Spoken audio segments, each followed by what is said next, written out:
Welcome back, everybody. For the last year, we've been spending a lot more time at home. And for some of us, that means spending a lot more time in the kitchen where, yeah, we usually cook and eat. But did you know that the kitchen can be a great place for you to stretch out your body?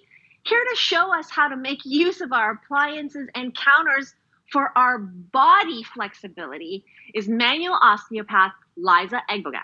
Hello, Liza. Hi.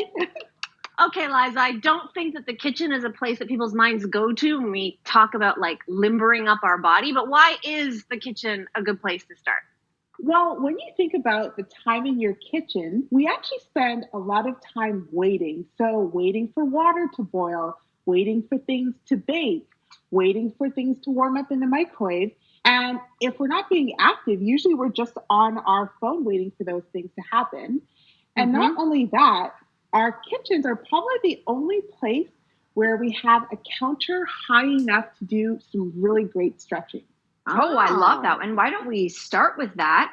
Because you're going to show us how to stretch out our hamstrings right there in the back, which probably are a little neglected for some, using our counter. So take us through it. Okay, so with the hamstring stretch, you want to take your leg up and you're going to place it on the counter so that your heel is resting. If you have trouble lifting it up, you can even use your arms to help you. And if your hamstrings are really tight, you may already feel a stretch then. If you want a deeper stretch, you can slowly bend forward over your leg. Boy. And then to really pull yourself in, you can wrap your hands around your feet. And then you can hold it here. And you want to hold this stretch for about 20 to 30 seconds. Now, if you have trouble getting your leg up on the counter, you can start with a step stool or something at a lower height, and you can do the exact same thing. Okay, so that's the modification that somebody can make. So if you can't get your leg up there, not to worry. You can start with your step stool and slowly work your way up to the countertop. And you want to make sure to do that on both sides. Okay, and now next, you're going to show us how our ovens, in addition to baking things and roasting things, can help us with our squats. Absolutely. So the great thing about ovens is that, especially if you have them on and it's hot, it's going to encourage proper technique.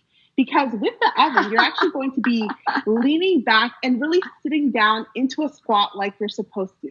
So to do this, you're going to have your hands on the oven handle, and then you're slowly going to go into a squat, and you want to do this without pulling the door open. So if the door opens, you're leaning back too much and you're not engaging your core. And so you just want to go up 1, 2, 3, and then down 1, 2, 3. So you can go as far down as you can. If you've been doing a lot of squats, then you can do a deep squat. The deeper, the better. But the key is to make sure the oven does not open. And that way, not only are you working your glutes, but you're really working your core as well. So I'm not like holding on a death grip. No, exactly. So you're not leaning back into it.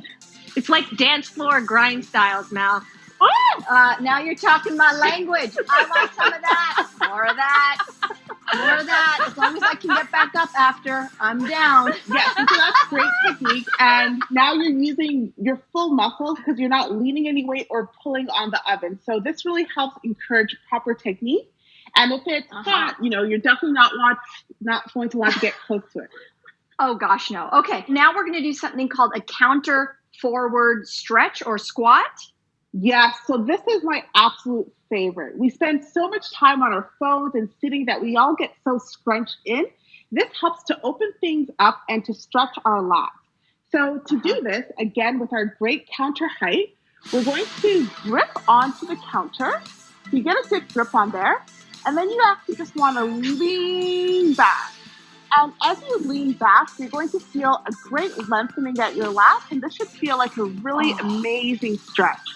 Oh my gosh, Dr. Liza, I used to do this all the time when I was pregnant because it's such a great release for your lower back also. It's taking me back. It takes tension off your lower back. It stretches your lats. It's great for your posture. And the heights in your kitchen counter are perfect for it. Oh, that feels so good. Again, for about 30 seconds, Liza? If you can hold it for a minute and you have time with what you're cooking, hold it for a minute, but you definitely want to hold it for at least 30 seconds. And really breathe into it as you feel things releasing and lengthening. I feel my body warming up for sure. I was freezing before we started, and now I'm feeling a little warm. See, we're cooking up some blood flow. Yeah, absolutely. All right, our next move is over at the fridge for most people. For me, because my fridge is on the other side of this counter, I'm going to use a wall. And this one is a chest opener, right, Liza? Yeah, so this is an amazing stretch that you can do for your pets. And for us, we are going to use the handle of the fridge. So instead of you grabbing the handle, you're going to have a flat palm and you're going to place it on the side of the handle. And then take a step forward and then twist your body away from it so that you feel a stretch through your chest. Now, in most people, these chest muscles or your pecs are very tight because of, again, the amount of time we spend sitting and using devices. So you really want to breathe into this, feel it expand and relax, and hold it for 20 to 30 seconds. And then you want to do the same thing on the other side. So palm facing the handle, flat palm, step forward, and twist away so that you feel a really great stretch. Oh, that's a good one. That's really, really good. And don't forget to breathe. You really want to breathe in and feel the chest opening up while you're doing this. Because when your pecs are tight, they'll actually cause your shoulders to roll in and put strain on the whole rotator cuff and can even affect the way that you breathe. So this is an amazing one to do, especially right now. And for those people who can't get to the fridge or can't get the fridge in the camera shot, where should I go, Liza? So you can do this exact same thing, but now instead of putting your flat hand on a handle, you can actually do this on a wall. So if you have a corner is a great place to do this. Except now you'll just be putting your palm flat on the wall and then again stepping and twisting away from it. Okay, that's one arm and that feels very good. Amazing. And then you want to make sure to do the other side as well. Let's keep the oohs and ahs coming as we end off with a myofascial release, also using either the corner of a wall or fridge handles. And I love the sound of anytime you say release and Liza's involved, it's always good. So what's our final stretch? Yeah, so think of this as a nice massage for your upper to middle back. And what you're doing with this is you're massaging the space between your spine and your shoulder blades. So that meaty part are a muscular group called your rhomboids. So what you're doing is you want to wedge those guys on the handle of your fridge and then slowly walk forward so that you're actually leaning back and putting your body weight against the handle. And then you just want to rock back and forth and feel that handle releasing. Oh my God, that is really good. Yes, you can actually put your spine right in between the middle of the two handles and rock that way. But if you just have one handle, then you can do each side separately. Is this kind of the same as when people put like a ball against the wall? Absolutely, but we have a great handle, a great device built right inside the kitchen, so why not use that? And then you don't have to balance that ball. Way better. Yeah, your food might burn because you spend so much time here. You might forget about what you're cooking. That's the only problem. Do you have to keep your arms down? Can you lift them up?